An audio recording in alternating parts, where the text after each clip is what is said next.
दोस्तों बहुत समय पहले किशनपुर गांव में रामू नाम का एक गरीब लकड़हारा रहता था।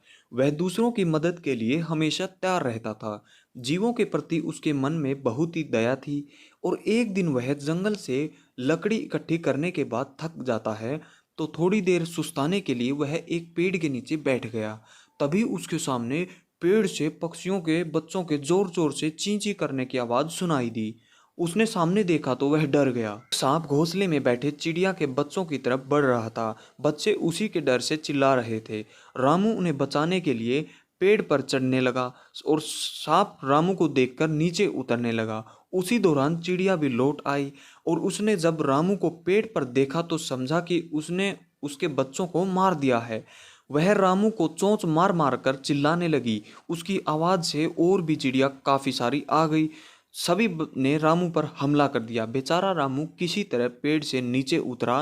तो चिड़िया जब घोंसले में गई तो उसने अपने बच्चों को सुरक्षित पाया। बच्चों ने चिड़िया को सारी बातें बताई और उस चिड़िया को अपनी गलती का एहसास हुआ। वह रामू से माफ़ी मांगना चाहती थी और उसका शुक्रिया अदा भी करना चाहती थी।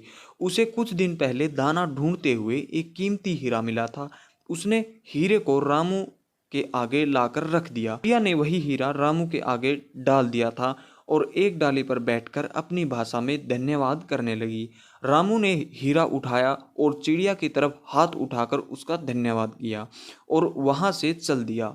तभी उसके बाद कई चिड़िया आई और उसके ऊपर से उसके साथ उड़ने लगी, मानो कि वे उसका आभार प्रकट करते हुए विदा ले रही हों। सो मोरल ऑफ द स्टोरी, किसी भी जीव पर किए गए उपकार का फल हमेशा पॉजिटिव होता है। तो दोस्तों किसी न किसी रूप में सबका भला कीजिए। अगर आप ऐसी ही वीडियो और कहानियाँ फ्री में सुनना चाहते हैं तो हमारे इस चैनल को, जो पुरुषोत्तम हिंदी कहानियाँ हैं, उसको जल्दी से सब्सक्राइब कर लीजिए ताकि आप और भी मज़ेदार कहानियाँ सुन सकें।